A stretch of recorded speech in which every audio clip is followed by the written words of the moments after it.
If anyone at your job has ever told you, we are family, I need you to listen to me and listen to me carefully. You're not safe. You're exposed. Yep, you heard me correctly.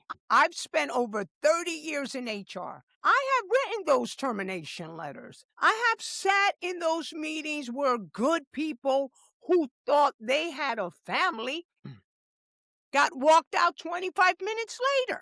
Every single one heard that sentence first. Today, I am going to tell you what no one else is willing to. I want you to listen to these sentences, write them down, and tell me which ones have you ever heard before. We are family. We have your back. We look out for our own. You're not just an employee, you're one of us.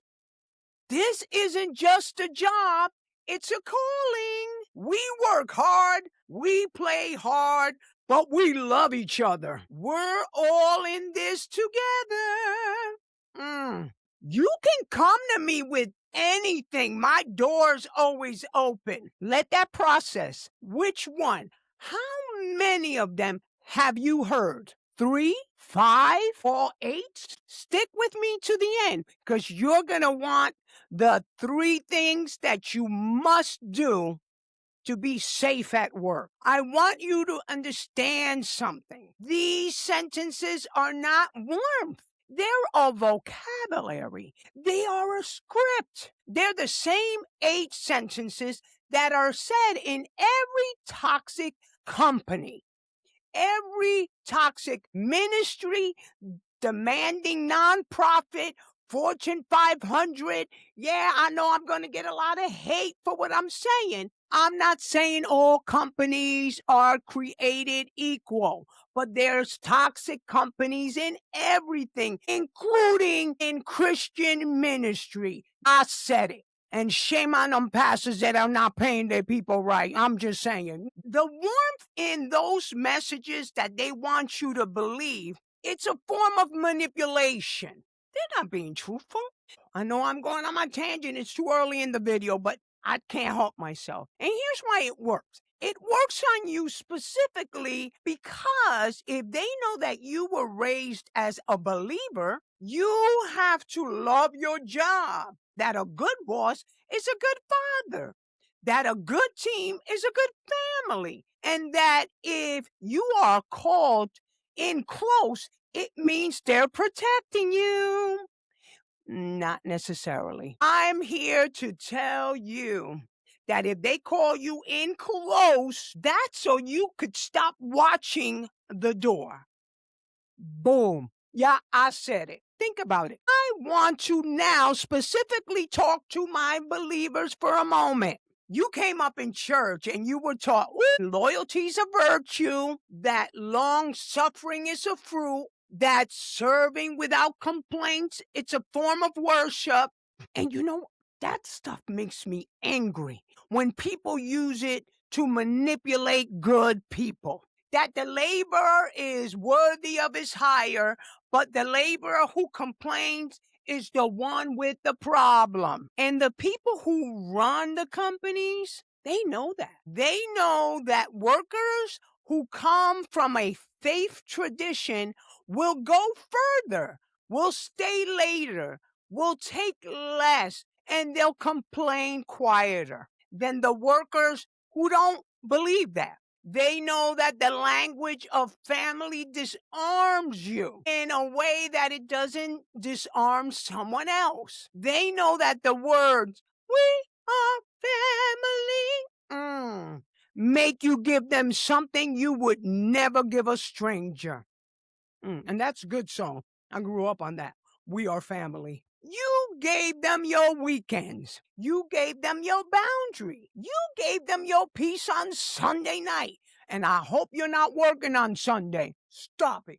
You gave them the benefit of the doubt one too many times. Look, guys, I'm not telling you anything I haven't done. But seeing what I've seen, that's why I'm helping my community and I'm here trying to give you that leg up to help you be mindful. Yep, you got it. That's my second tangent.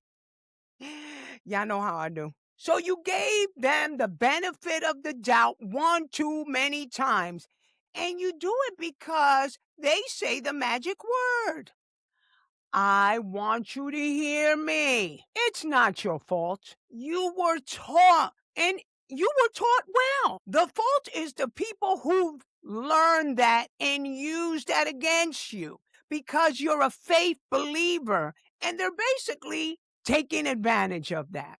But here's what you're going to do to protect yourself. You have to be loyal to a company. Look, I solved the company's problem. They pay me my wages. Is it great if you get along with everybody? Yes, kumbaya.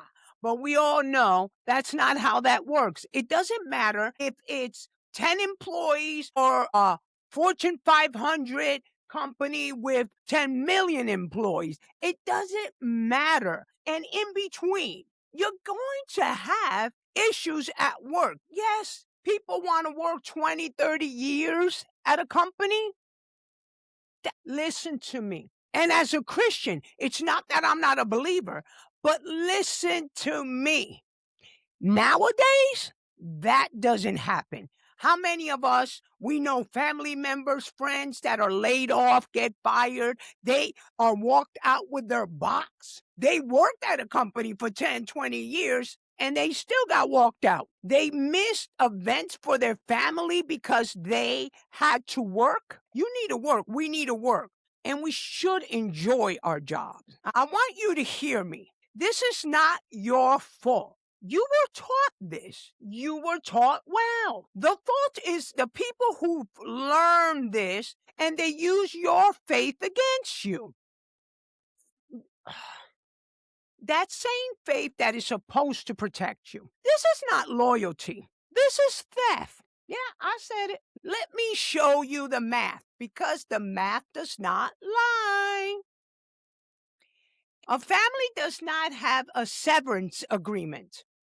A family doesn't have a disclosure agreement. A family doesn't have a security escort waiting at the end of Friday's meeting. A family does not change the password while you're still sitting at your desk. A family does not have a folder with 6 months worth of documentation from that person that told you they loved you. A family does not eliminate your role because of budget reasons.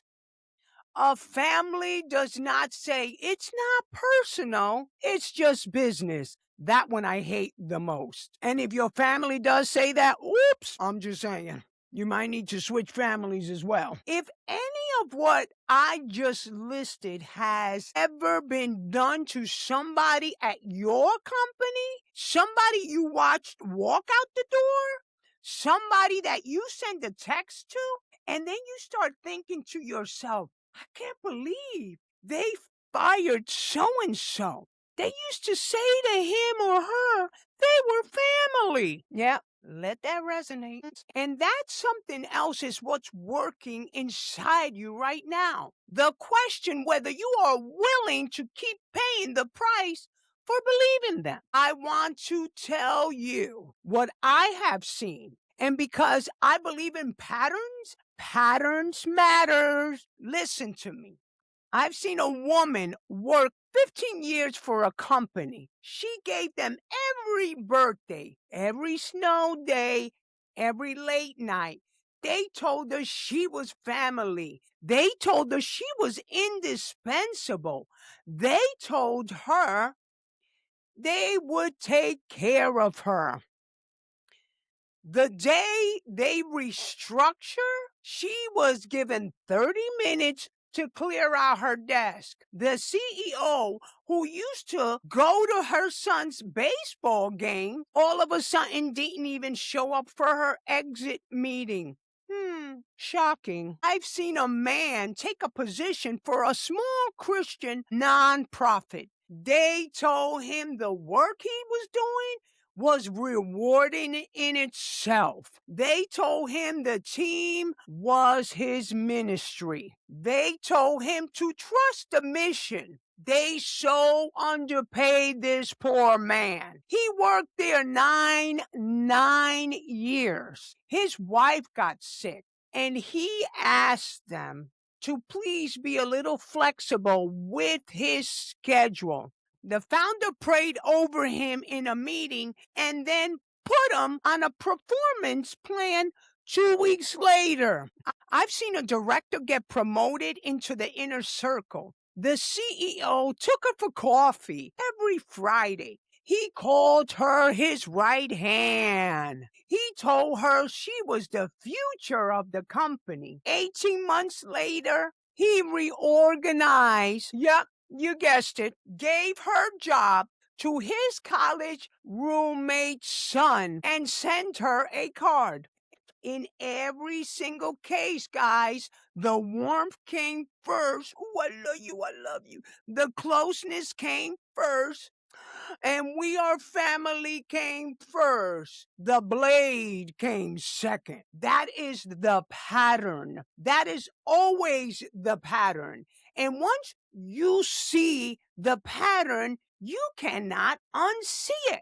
The closer they pull you in, the harder you better ask why. So here's what you do. Here are my famous 3 rules. Memorize them. Write them down. And don't forget, rule 1, the warmer the language, the cooler you keep your records. When your boss starts using the family vocabulary, do not relax. You start documenting every commitment they make to you, every conversation in writing, every promise about your future. You put that in a follow-up email. There's nothing wrong with that. You're not trying to set them up. You want clarity. Every single "I have your back" gets written down, and you put a date next to it. The warmth is the moment to tighten things up, not loosen. Rule number 2, the day you become their favorite is the day you start building your exit strategy. Yeah, you heard me correctly. If your boss starts treating you like the chosen one, your timeline is shortened. Favorites don't last long in corporate America. Favorites become threats. Favorites get replaced. The smart move when you become a favorite is to immediately have a conversation with a recruiter, refresh your resume, and start having outside conversations. Not because you have to leave. That's not what I'm saying. Because you want to be free to leave if you need to. Because loyalty without leverage is a slower form of being trapped. Rule number 3, watch the door, not the table. In every company that calls itself a family, watch what happens at the door. How are people walked out the door? With dignity or with security? With notice or by surprise? With references or with silence? With a severance package or with a fight? The way the company exits its people will show you and tell you what kind of company you are currently working for. And you might need to shift what you've been thinking about loyalty and working at said company. Now, we don't jump ship. We're smart about it. We got to be smart. Your future exit is being practiced on people leaving right now. Pay attention. This is what you do. You harden your records. You build your runway. You watch the door. You don't stop loving your work.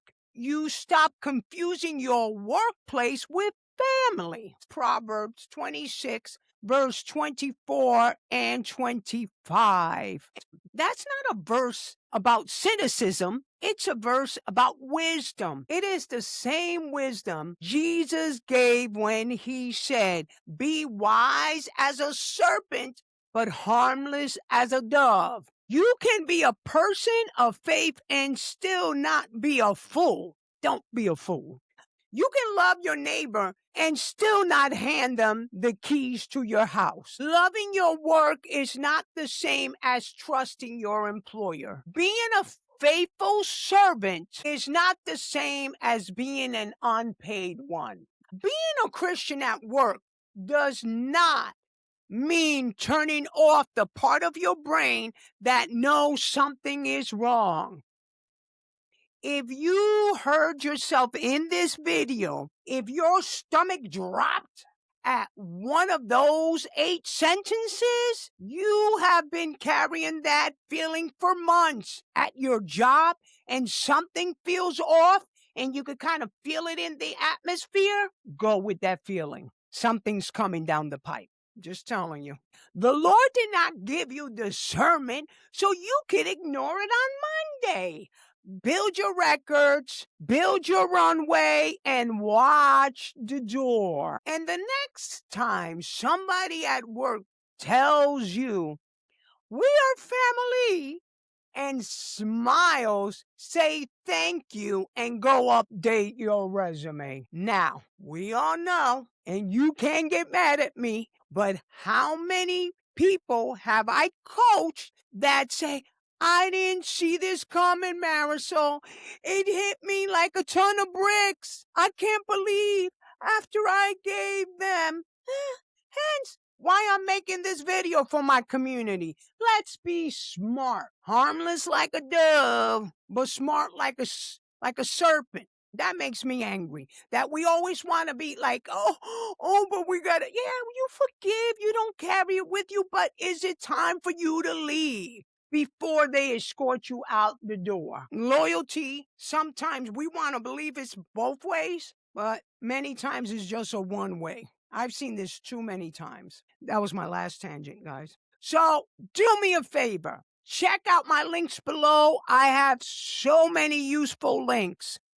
And let me know which one of these sentences resonated with you, which one hit you the hardest, and make sure that we're working towards getting heaven crowded.